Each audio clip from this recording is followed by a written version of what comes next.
नमस्कार. उपवासाचा डोसा जाळीदार झाला आहे, खमंग भाजला आहे. हा डोसा खाण्यासाठी कुठल्याही चटणीची किंवा भाजीची आवश्यकता नाही.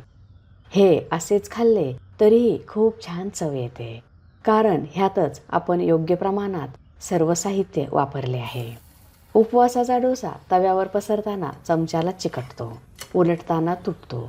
पण हा व्हिडिओ पूर्ण बघितला तर असे होणार नाही. एका बोलमध्ये 1 कप वरई, पाव कप साबुदाणा 2-3 पाण्याने स्वच्छ धुवून घेऊया. त्यामुळे त्यातील कचरा, धूळ निघून जाईल. वरई हे मिलेट असल्यामुळे ही फक्त उपवासालाच न खाता नेहमीच्या आहारातही खा. खूप पौष्टिक आहे, ग्लुटेन फ्री आहे. हे स्वच्छ धुतले आहे.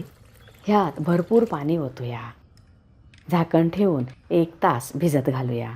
हे तुम्ही रात्री भिजत घालून सकाळी डोसे बनवू शकता. 1 तास झाला आहे. साबुदाणा व्यवस्थित भिजला आहे. वरई व साबुदाण्यातील पाणी काढून टाकूया. मिक्सरच्या भांड्यात भिजवलेली वरई व साबुदाणा, 1 मध्यम आकाराचा कच्चा बटाटा, बटाट्याची साल काढून त्याच्या फोडी करून घेतल्या आहेत. 2 हिरव्या मिरच्या, भाजलेले शेंगदाणे अर्धा कप, जिरे 1 छोटा चमचा, अर्धा इंच आल्याचे तुकडे. जिरे व आले तुम्हाला उपवासाला चालत असेल तरच वापरा. दही 2 मोठे चमचे, चवीनुसार मीठ. पाणी न घालताच बारीक वाटून घेऊया. भिजवल्यामुळे हे व्यवस्थित बारीक झाले आहे. एका बोलमध्ये काढून घेऊया. हे घट्ट आहे, त्यामुळे ह्यात आवश्यकतेनुसार पाणी घालून डोसा तव्यावर पसरवता येईल एवढे पातळ मिश्रण बनवूया. हे 2-3 मिनिटे फेटून घेऊया. तांदळाचा डोसा बनवताना जसे मिश्रण असते तसेच हेही बनवूया. मिश्रण एवढे दाटसर ठेवले आहे. हे खूप पातळ नाही व घट्टही नाही. ह्याचे लगेचच डोसे बनवूया. तवा थोडासा गरम केला आहे. त्यावर शेंगदाणा तेल पसरूया. तुम्हाला तूप आवडत असेल तर तूप वापरू शकता. गॅसची फ्लेम मिडियम आहे. चमच्याने अशा पद्धतीने पसरूया. तवा जास्त गरम असेल तर डोसा पसरताना चमच्याला किंवा तव्याला चिकटतो. तुम्ही चॅनलला सबस्क्राईब केले नसेल तर सबस्क्राईब करा, बेल आयकॉनवर क्लिक करा. त्यामुळे तुम्हाला नवीन रेसिपीचे नोटिफिकेशन्स मिळतील. व्हिडिओ आवडल्यास लाईक करायला विसरू नका. वरची बाजू सुकली आहे. त्यावर थोडेसे तेल लावूया. हळूहळू कडा सोडून घेऊया. त्यामुळे डोसा उलटताना तुटणार नाही.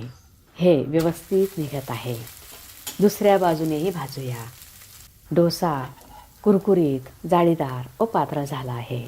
हा बनवायला खूपच सोपा आहे. उपवासाच्या दिवशी असे हलके फुलके तेलकट नसलेले खाल्ले तर तुम्हालाही बरे वाटेल. डायबिटीजच्या पेशंटसाठी हा खूपच उत्तम आहे. डोसा सोनेरी रंगावर भाजला आहे. पातळ व जाळीदार झाला आहे. काढून घेऊया. अशा पद्धतीनेच सर्व डोसे करून घेऊया. नेहमीच साबुदाणा खिचडी किंवा साबुदाणा वडा खाऊन कंटाळा आला असेल तर असे इन्स्टंट डोसे नक्की बनवा. वरई व साबुदाणा भिजवल्यामुळे व फेटल्यामुळे डोसा कुरकुरीत व जाळीदार झाला आहे. हा डोसा इतका हेल्दी आहे की उपवास नसेल तरीही ब्रेकफास्ट, लंच किंवा डिनरला खाऊ शकता. नेहमीचा स्वयंपाक करण्याची आवश्यकता नाही. उपवासाच्या दिवशी हा तुम्ही सहज व पटकन बनवू शकता. तयार आहे इन्स्टंट पद्धतीने उपवासाचा जाळीदार डोसा. तुम्हाला जर माझा व्हिडिओ आवडला असेल तर लाईक करा, शेअर करा, सबस्क्राईब करा. बघत रहा शांभवीज किचन. धन्यवाद.